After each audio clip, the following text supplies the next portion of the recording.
اللہ الرحمن الرحیم۔ مبارک رمضان کا آخری عشرہ ہے اور طاق راتوں میں سے ایک رات شب قدر کی ہے، اور جس کے لیے بہت ساری روایات بھی ہیں، اور ایک حضرت محمد مصطفیٰ صلی اللہ علیہ وآلہ وسلم سے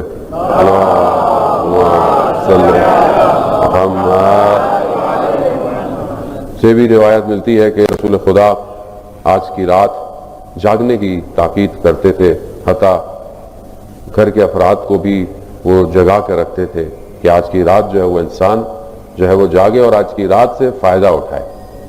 جیسا کہ آپ جانتے ہیں کہ شب قدر جو ہے وہ انسان کو ڈھونڈنی پڑتی ہے، درک کرنی پڑتی ہے۔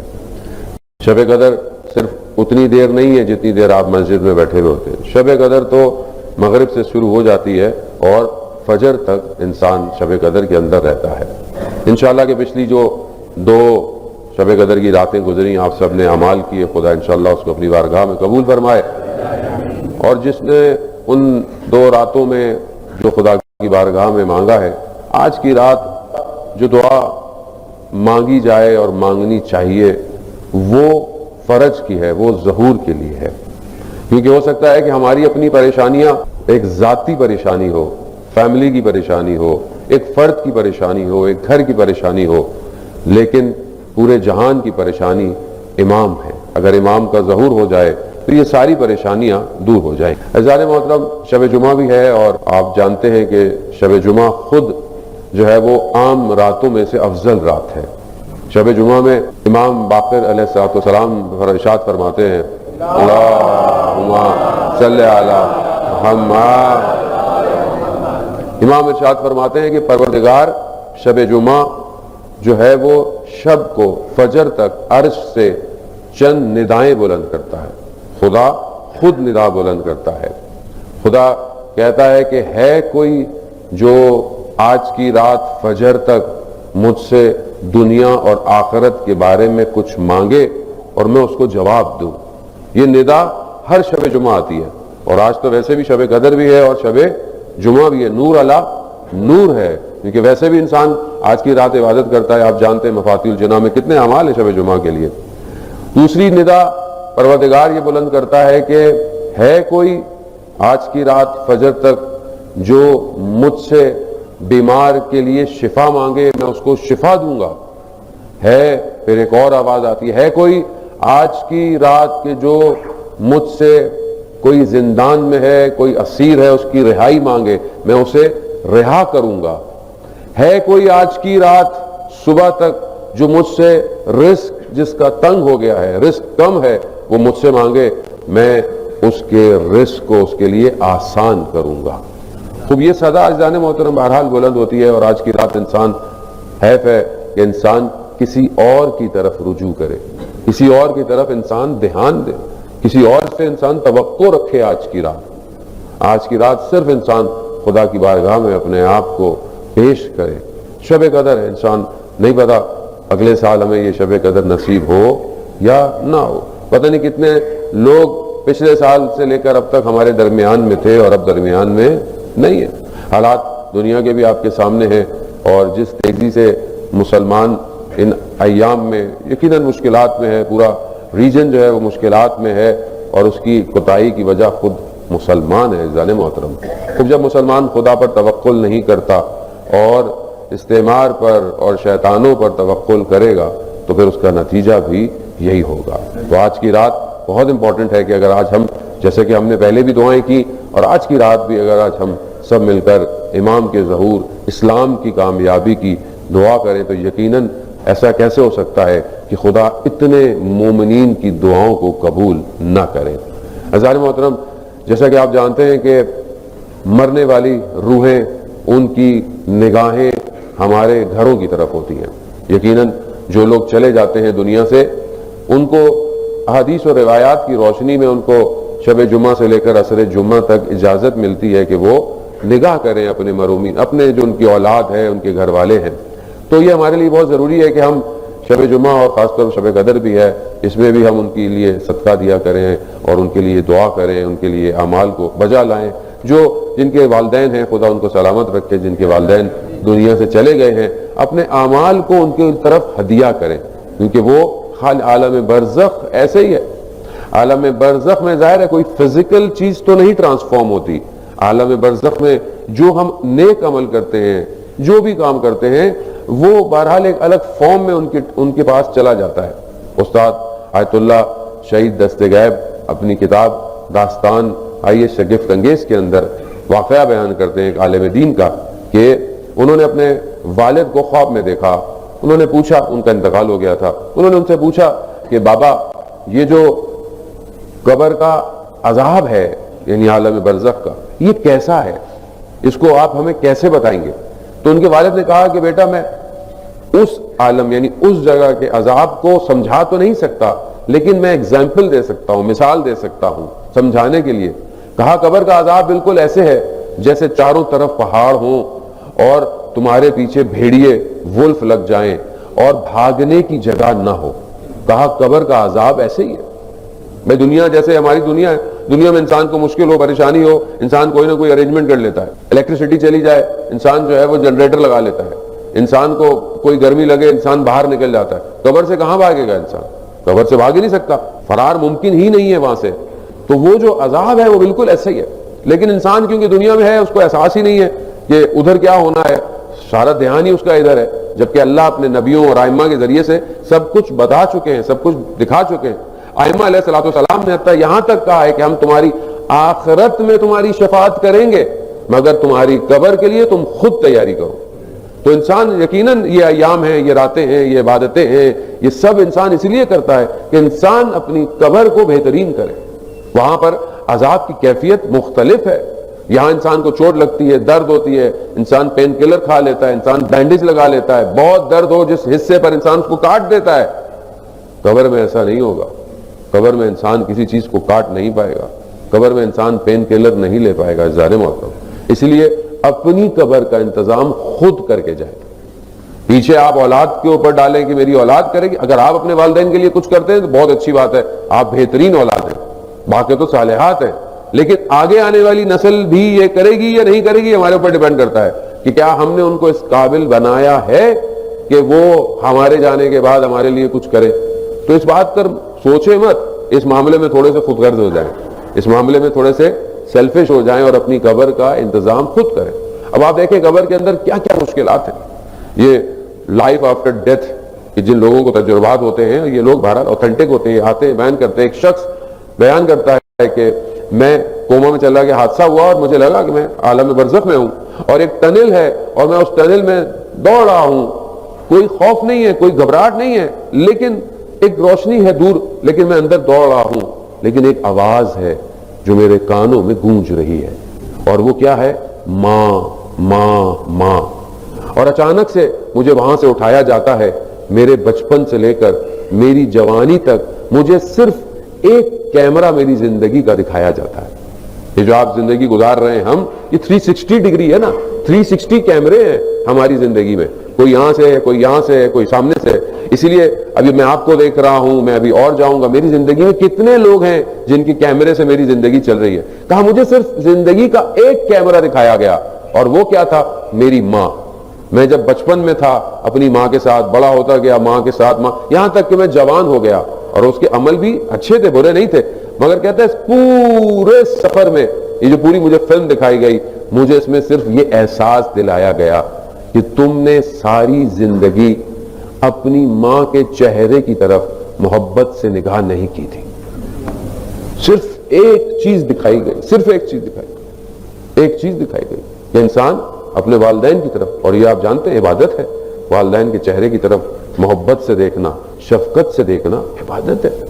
ایک اور شخص جسے یہی تجربہ ہوا حادثے کے ساتھ، کہ اس نے بھی دیکھا کہ جب اس کی آنکھ کھلی تو دیکھتا ہے کہ کچھ لوگ ٹیبل پہ بیٹھے ہوئے ہیں، کچھ نظر نہیں آ رہا، مگر سمجھ گیا کہ میں برزخ میں چلا گیا ہوں اور میرا حساب کتاب ہو رہا ہے.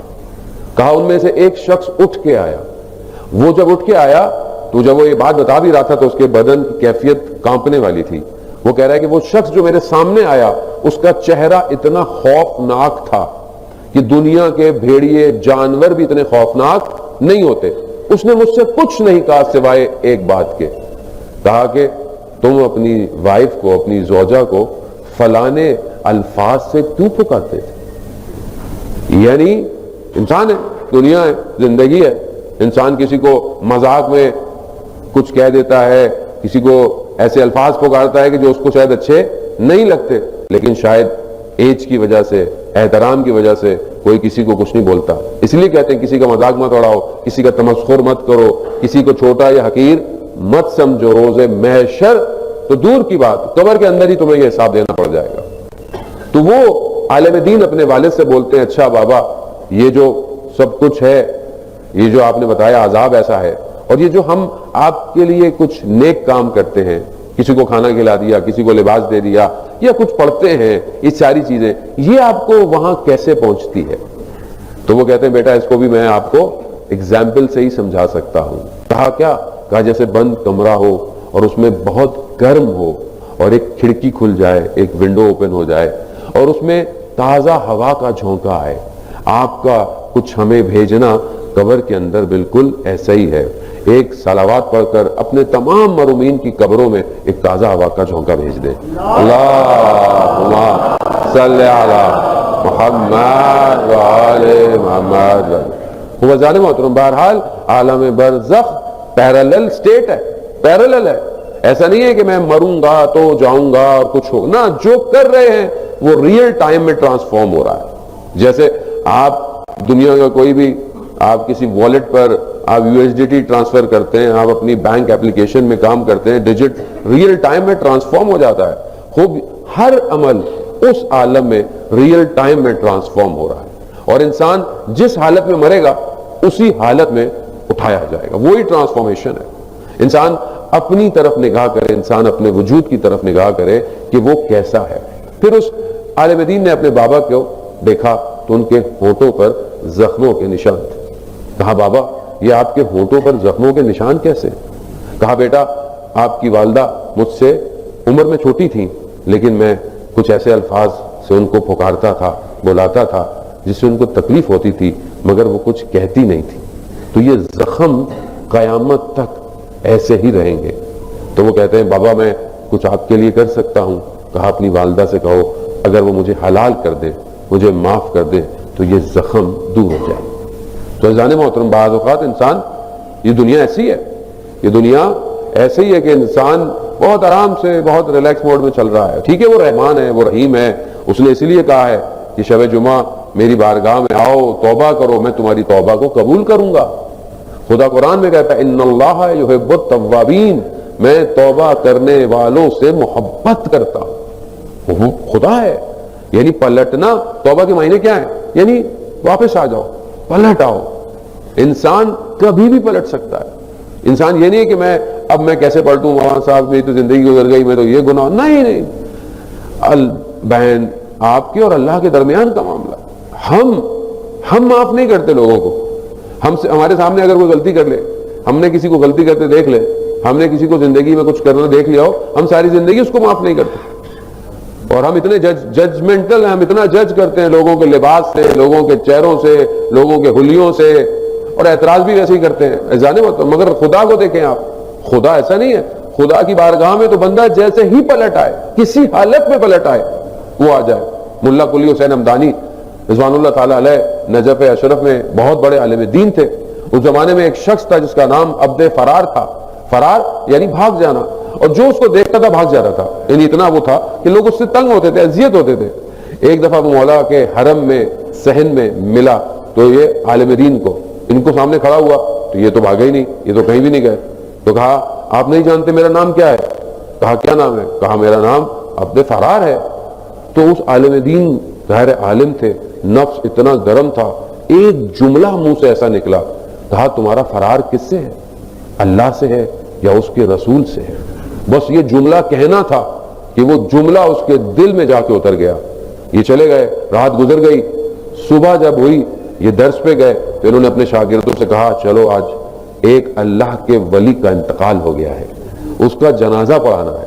اب یہ جب گئے تو دیکھا یہ تو عبد فرار کے گھر پہ ہے، اس کا جنازہ ہے. بہرحال جب اس کی زوجہ سے پوچھا ماجرا کیا ہے، کہا کل جب سے یہ رات کو واپس آیا تو اپنے حجرے میں بیٹھا صرف ایک ہی بات کرتا رہا، میرا فرار کس سے ہے؟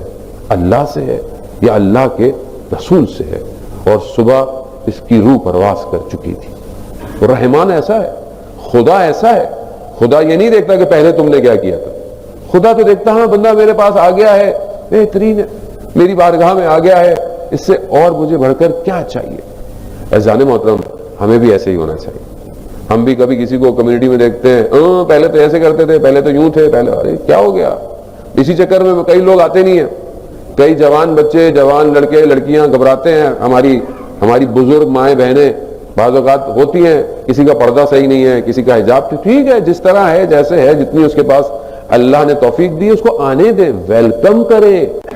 اللہ کا گھر ہے، میرا گھر نہیں ہے یہ۔ ہم بعضوں کا جس کو اپنا گھر سمجھ رہے ہوتے ہیں، ایسے کیوں آ رہا ہے، ویسے کیوں آ رہا ہے، تھوڑی دیر کیوں آ رہا ہے، پورا کیوں نہیں آ رہا، ارے آنے دیں، بے شک جو نیچے کھڑا ہے کوئی بات نہیں، اللہ کے گھر میں ہی تو کھڑا ہوا ہے، نیچے کھڑا ہو کے باتیں کر رہا ہے، کم از کم باہر کسی کلب کے باہر تو کھڑا ہو کے باتیں نہیں کر رہا، مسجد کے باہر کھڑا ہوا ہے، کوئی بات نہیں، کھڑا ہونے دیں۔ نیاز کھانے آیا، کوئی بات نہیں، نیاز کھانے دیں، آپ کی تھوڑی کھا رہا ہے، مولا کی نیاز کھا رہا ہے، کھانے دیں۔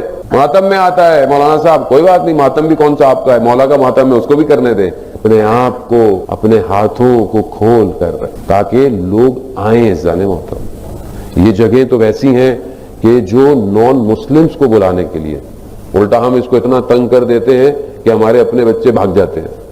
یہ بہت ضروری ہے عزیزان محترم۔ بزرگ ہمارے ہوتے ہیں، یہاں تو انشاءاللہ بزرگ بہت اچھے ہیں، بعض جگہوں میں گیا وہ بچے مسجد میں بھاگ رہے ہوتے ہیں، بزرگ کہتے ہیں بھاگو بھاگو یہاں سے بھاگ جاؤ، تو ایسے مسجد سے بھاگتے ہیں کبھی زندگی میں واپس ہی نہیں آتے وہ۔ تو بھائی آپ مسجد میں بھاگنے دیں، کھیلنے دیں، سجدگاہ اٹھا کے بھاگنے دیں، کھیلنے دیں، بچے ہیں عزیزان محترم۔ یہ بہت ضروری ہے کہ ہم اپنے آپ کو اس کوالٹیز، وہ جو صفات پروردگار ہے، اس کو اپنے وجود میں لانے کی کوشش کریں۔ شب جمعہ ہے، شب استغفار ہے، شب کریا ہے، عزیزان محترم، کریا کریں۔ اللہ کو چند قطرے پسند ہیں، روایت حدیث میں ہے اللہ کو 3 قطرے، 3 ڈراپ، 3 جرعے پسند ہیں۔ ایک جو رات کو خدا کی بارگاہ میں اللہ کے خوف سے آنکھ سے آنسو کا قطرہ نکلے، ایک اللہ کو پسند ہے کہ آنکھ سے آنسو کا قطرہ نکلے۔ تو میں اپنی زندگی میں دیکھوں عزیزان محترم، اتنی میری زندگی گزرتی جا رہی ہے، اتنا ماہ رمضان گزر گیا، آگے دن ہی کتنے رہ گئے، کیا ان راتوں میں میری آنکھ سے آنسو نکلا یا نہیں نکلا؟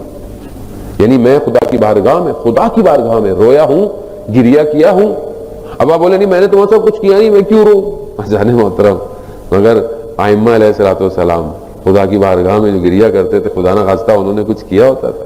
نہ، اس کی عظمت اتنی ہے، اس کی عظمت اتنی ہے کہ انسان اس کی بارگاہ میں گریا کرے، آنسو کرے۔ کہ آپ نے دعائیں بھی پڑھی ہیں اور آپ ماشاءاللہ پڑھ بھی رہے ہیں، اعمال بھی کریں گے۔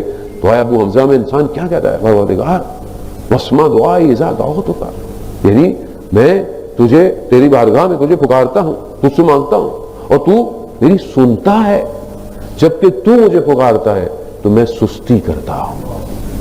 انسان اس کی بارگاہ میں صرف یہی شرمندگی لے کے چلا جائے، یہی شرمندگی اس کی بارگاہ میں لے آئے۔ عزیزان محترم، کہ انسان اپنے آپ کو دیکھے، ائمہ علیہ الصلوۃ والسلام کی عبادت دیکھیں آپ، دعا دیکھیں آپ، مولا کائنات کے سجدے دیکھیں آپ، ان کے گریے دیکھیں آپ، اور آپ صحیفہ سجادیہ کی دعائیں دیکھیں۔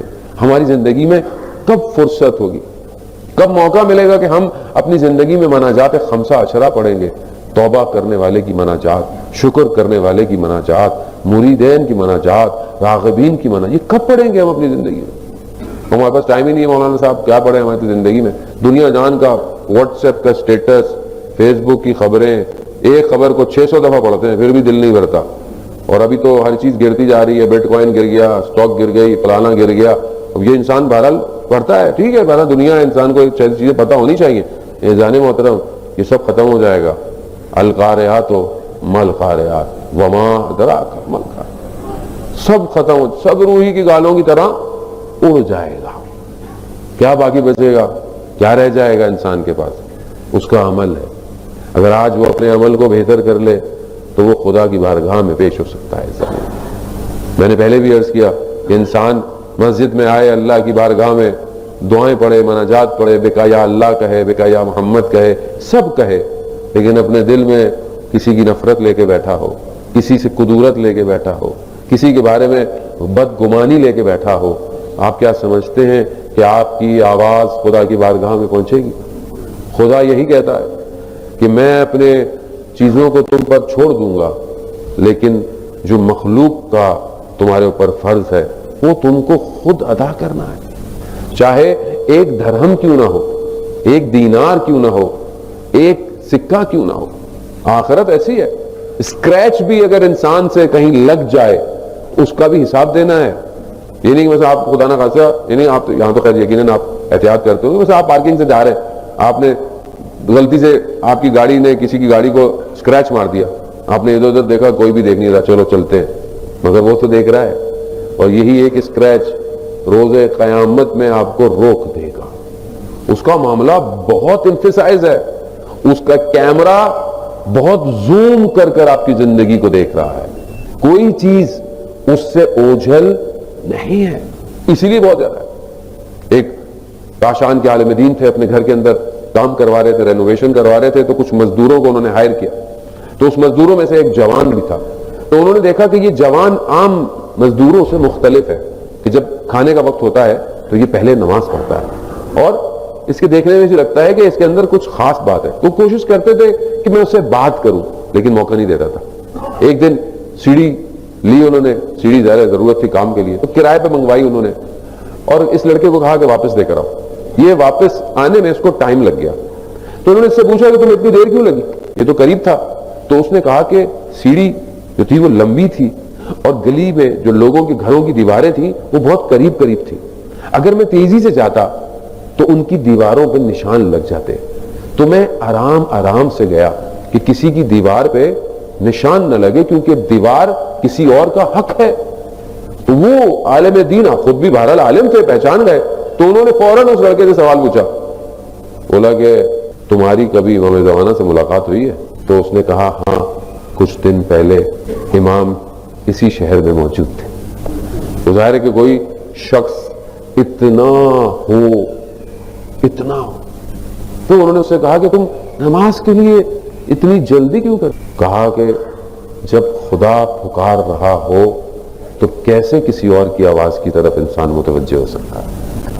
یہ ظاہر ہے انسان جتنا اس کی بارگاہ میں قریب ہوگا اتنا دنیا گرنا شروع ہو جائے گی۔ اہمیت پر جتنی معرفت بڑھتی چلی جائے گی انسان اتنا اس کی بارگاہ میں جائے، جتنی معرفت کم ہو جائے گی انسان دنیا کی طرف چلا جائے۔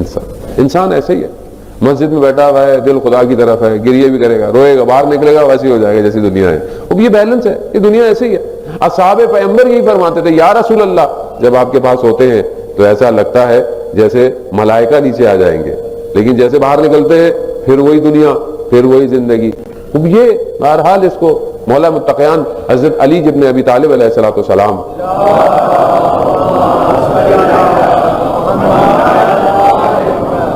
ارشاد فرماتے ہیں کہ جب تمہارا دل نرم ہو تو لطیف نکتے تلاش کرو، یعنی جب تمہارا دل مائل ہو رہا ہے، دل اٹریکٹ ہو رہا ہے، تو پھر اس ٹائم کو یوٹیلائز کرو، اور جب دل تمہارا سخت ہو تو واجبات پہ اکتفا کرو، صرف واجبات کو ادا کرو۔ اذان محترم، بہرحال جو ہے وہ وقت گزر گیا، میں خود بھی بہت شکر گزار ہوں آپ سب کا، تنارف جماعت کا، پریزیڈنٹ کا، باقی سب لوگوں کا، بہرحال جن لوگوں نے یہاں تک آنے میں، علی عباس کا کہ جو خود بہرحال قم المقدسہ میں ہی ہے فی الحال، تو کوارڈینیشن کے لیے کہ جو بہرحال توفیق دی۔ بہرحال جو حق ہے وہ تو انسان ادا ممبر کا کر نہیں سکتا، جو چیزیں بیان کرنی چاہیے تھی وہ بیان کرنے سے انسان رہ گیا، لیکن خیر ابھی آپ گھبرائیں نہیں، انہوں نے اگر مجھے وہ دیا ہے، میں بھی 4-5 دن ابھی درمیان میں آپ کے ہوں انشاءاللہ، اگر میں تو آؤں گا، آپ لوگوں کی مرضی، آپ لوگ آئے نہیں آئے انشاءاللہ، لیکن 23 تک تو مسلمان اپنے پورے جوش میں رہتا ہے، جتنا آ سکتا ہے، اس کے بعد کہتا ہے چلو اب تو خدا قبول کر لیا، شب قدر بھی ہو گئی، جو لکھنا تھا خدا نے لکھ دیا، اب اگلے سال انشاءاللہ دیکھا جائے گا۔ تو بہرحال اذان محترم، یہ رمضان عالم اسلام کے لیے بڑا مہم اور امپورٹنٹ ہے، کیونکہ جو حالات خطے کے ہیں اور سید علی خامنائی کی شہادت کے بعد سے جو حالات ہیں، یقیناً 23 رمضان بھی ایک روایت میں ہے، اور ایک جو ہے وہ علامات اور نشانیوں میں سے ہے کہ رمضان ہوگی، 23 ہوگی، اور ایک ندائے آسمانی آئے گی امام کے ظہور کے لیے۔ تو ہم تو بہرحال اسی تمنا کے ساتھ ہیں کہ امام کا ظہور جو ہے وہ ہو جائے۔ عزیزان محترم، یہ روز روز کا قصہ تمام ہو جائے یہ ساری چیزیں. لیکن بہرحال یہ جو ابھی بھی حالات ہیں یہ بھی ٹیسٹ ہیں اور گھبرانے کی ضرورت بالکل بھی نہیں ہے. خدا ہمیشہ سے ہے اور خدا ہمیشہ سے رہے گا. جو خدا مصر میں تھا وہی خدا آج بھی ہے, جو خدا موسیٰ کا تھا وہی خدا آج بھی ہے. تو انشاءاللہ گھبرانے کی ضرورت نہیں ہے, اپنے ایمان کو مضبوط کرنے کی ضرورت ہے کہ ہم ان حالات میں اپنے آپ کو کیسا رکھ سکتے ہیں. کم از کم امت مسلمہ کے لیے, شیعان حیدر کرار کے لیے دعا کر سکتے ہیں. آج پہلا جو ہے وہ بیان جو ہے وہ رہبر معظم کا جو آیا ہے, یقیناً آپ لوگوں تک واٹس ایپ میں آ گیا ہوگا, اردو میں, انگلش میں, آپ جس میں بھی آپ پڑھنا چاہیں تو آپ کو اندازہ ہو جائے گا کہ بہت اسٹریٹ, بہت فارورڈ, بغیر کسی مراعات کے انہوں نے کچھ چیزوں کو بیان کیا ہے. اور یہ بہرحال یہی طاقت, یہی قوت گواہی چاہیے. اور بہت زبردست بات آیت اللہ میر باقری نے بھی کہی کہ جب اللہ کسی کا انتخاب کروا دیتا ہے, کسی کو کوالٹی دیتا ہے, کسی کو بنا دیتا ہے رہبر, تو خود خدا اس کے وجود کے اندر صلاحیتوں کو بڑھا دیتا ہے, خود خدا بڑھا دیتا ہے. اور یہ ائمہ علیہ السلام سے روایات ہیں کہ جب امام تو امام ہوتے تھے, امام تو بچپن میں بھی امام ہوتے تھے, لیکن جب امامت ٹرانسفارم ہوتی تھی تو ایک خاص روحانیت, ایک خاص تواضع ان کے وجود میں آ جاتی تھی, جس سے ان کو پتہ چلتا تھا کہ امامت اب ٹرانسفارم ہو گئی ہے. تو بہرحال یہ تو نائب امام ہیں اور یہ تو بہرحال رہبر ہیں, اور یقیناً آسان نہیں ہے. جتنے عرصے سید علی خامنہئی نے اس دنیا کو چلایا ہے ولی امر مسلمین میں, یہ آسان نہیں تھا, اتنا جذبہ. اور آج ان کے بیٹے نے یہ بیان بھی دیا رہبر معظم نے کہ جب رہبر کی شہادت ہوئی تو وہ قرآن کی تلاوت کر رہے تھے. ماہ رمضان کا مہینہ, روزے کی حالت, قرآن کی تلاوت. اور انسان کو کیا چاہیے کہ استقامت کے ساتھ اپنے مولا کی سیرت پہ چلتے ہوئے ان قدموں پر, فستو و رب الکعبہ کی صداؤں پر اپنی زندگی گزار دی. عزیزان محترم, وہ تو چلے گئے, ہم ابھی امتحان کے اندر کھڑے ہوئے ہیں کہ ہم کہاں جائیں گے اور ہم کس طرح جائیں گے. تو انشاءاللہ فتح ہوگی. ہم دعا کرنی چاہیے اور ہمیں اپنے امام کے لیے تیاری کرنی چاہیے. جتنی باتیں بہرحال میں نے آپ کی خدمت میں پہلے بھی بیان کی اور آگے بھی بیان کرتا رہا, کمیونٹی بلڈنگ بہت امپورٹنٹ ہے اور اس میں ہر شخص کو اپنا رول پلے کرنا ہے. کوئی یہ نہ کہے, جیسے میں بہرحال ملتا ہوں, بعض لوگ مجھے کہتے ہیں کہ جی فلانی ہے, فلانی کمیٹی ایسی ہے, فلانا ڈپارٹمنٹ ایسا ہے. دیکھیں یہ سب آپ کا اپنا ہے, یہ پرایا نہیں ہے. آپ انگلیاں اٹھائیں, اعتراض کریں, but you have to come forward, آپ کو آگے آنا چاہیے. اب یہ کہ اگر کوئی آپ کو آگے نہیں آنے دیتا تو یہ بھی آپ کی اپنی سوچ ہے, ایسا نہیں ہے. آپ کے اپنے بزرگ ہیں یہ سارے, یہ سب آپ ہی کے والدین ہیں, آپ ہی کے رشتہ دار ہیں, سب آپ ہی کے ہیں. اگر آپ اپنا رول پلے کریں گے, وائی ناٹ, یہ سب غیر ہے. ہر بزرگ یہی چاہتا ہے کہ جوانوں کے اندر ٹرانسفارم کیا جائے کام. تو بہرحال جب آپ اپنے آپ کو آگے آئیں, پیش کریں, اپنی سجیشنز کو دیں. یوتھ بہت امپورٹنٹ ہے, جوان چاہیے امام زمانہ کو. امام کو جوانوں کی ضرورت ہے کیونکہ جوان کا برین, اس کا اسپرٹ بہت ہائی ہوتا ہے, وہ اس کے اندر بصیرت ہوتی ہے, اس کے اندر طاقت ہوتی ہے. اور ہر نیشن کا جوان اس کی جو ہے وہ اس کی پاور ہوتی ہے. تو اگر آج جوان کمیونٹی کو چلائیں گے اور جوان کمیونٹی کے اندر آئیں گے اور اپنے آپ کو آگے لے کر آئیں گے تو یقیناً ہم اپنے امام کے لیے بہت جلدی کاموں کو انجام دیں گے. تو بہرحال اسی امید کے ساتھ کہ یہ شب قدر ہم خدا کی بارگاہ میں دعا گو رہیں. عزیزان محترم, بہشت, جنت یقیناً ہر کوئی چاہتا ہے, ہر کوئی عبادت کرتا ہے کہ وہ جنت میں جائے, بہشت میں جائے. بہشت بھی جو ہے وہ چند لوگوں کو پکارتی ہے. ایک وہ کہ جو بہرحال شب جمعہ عبادت کرتا ہے, استغفار کرتا ہے. ایک وہ جو روزے دار ہوتا ہے, بہشت اس کو بھی پکارتی ہے, جنت اس کو بھی پکارتی ہے. ایک وہ جو بھوکے کو کھانا کھلا دے, جنت اسے بھی پکار رہی ہوتی ہے. تو بہرحال ہمارے پاس اپورچونٹیز ہے, یہ شبیں ہیں. عزیزان محترم, اپنے آپ کو خدا کی بارگاہ میں پیش کر, جو ہو گیا ہو گیا. خدا کے سامنے انسان اپنے آپ کو دھوکہ دے سکتا ہے, خدا کے سامنے انسان دھوکہ نہیں دے سکتا. اس کی بارگاہ میں اپنے گناہوں کے اقرار کا وسیلہ لے کر جائے, اس کے سامنے ائمہ علیہ السلام کو وسیلہ قرار دے. شب جمعہ ہے, شب دعا ہے, شب مغفرت ہے. بہرحال دن ایسے ہیں لیکن شب جمعہ ہے اور تمام روحیں کربلا کی طرف ہیں.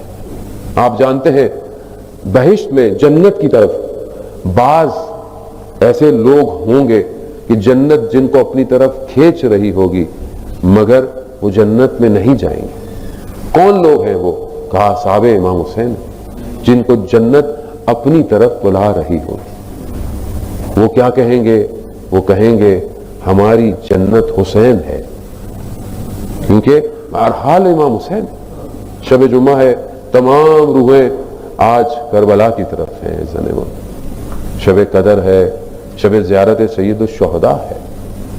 وہ حسین جسے ماں نے چکیاں پیس کے پالا ہو، وہ حسین کہ جسے رسول خدا نے اپنے شانوں پہ بٹھایا ہو، وہ حسین جس کے لیے رسول نے کہا ہو لحموں کا لحمی دموں کا دمی۔ اور کیا وقت ہے، رخصت ہے حسین کا۔ ابھی تو امام علی کے گھر میں امام کے یتیم بچوں پر آپ نے گریہ کیا نا، ہاں، مگر جناب زینب اتنے عرصے تک رہی کہ کوئی نہ کوئی گھر کا فرد باقی ہے، مگر جیسے ہی عاشورہ آیا سب چلا گیا۔ بعض علماء کہتے ہیں کہ جب حضرت عباس جا رہے تھے نا تو جناب زینب سے ودا کرنے نہیں آئے، کیونکہ دیکھیں سب نے ودا کیا ہے، یعنی خدا حافظی کیا ہے، لیکن حضرت عباس تو جنگ کرنے جا ہی نہیں رہے تھے، وہ ودا کرنے آئے ہی نہیں ہیں، کیونکہ وہ تو پانی لینے جا رہے تھے۔ لیکن بعض کہتے ہیں کہ اپنی بہن کے جناب زینب کے خیموں میں آئے، اور جناب زینب نے یہی کہا حضرت عباس بابا میرے ہاتھوں کو چوما کرتے تھے، بوسہ لیتے تھے، میں ان سے کہتی تھی بابا ایسا کیوں کر؟ کہا بیٹا وقت آئے گا جب ان ہاتھوں میں رسیاں بندھیں گی۔ تو میں یہ سوچتی تھی جس کا عباس جیسا بھائی ہو، لیکن اب مجھے احساس ہو رہا ہے۔ ہاں عزیزان محترم، وہ بھی وقت آیا کہ جب امام حسین اپنی بہن سے خیموں سے مل کر نکلے۔ بہرحال اپنے دلوں کو آمادہ کریں تاکہ شب قدر کے اعمال آپ اپنے شکستہ دل کے ساتھ خدا کی بارگاہ میں لے کر جائیں۔ وہ آنکھ جس میں حسین کے لیے آنسو ہو وہ جہنم کی آتش سے بچ جاتی ہے۔ وہ آنکھ عزیزان محترم، امام کی سواری چلنا شروع ہوئی۔ امام نے دیکھا پیچھے سے آواز آ رہی ہے محلن محلن یبن زہرا، آہستہ چلو زہرا کے لال، آہستہ چلو۔ امام نے مڑ کر دیکھا تو دیکھا بہن نے کہا بہن ابھی تو مل کر آیا تھا، ابھی تو جدا ہو کر آیا تھا، ابھی تو دل کی باتیں بھی کی ہوں گی، ساری ماں کی وصیتیں بھی جو ہے وہ بہن نے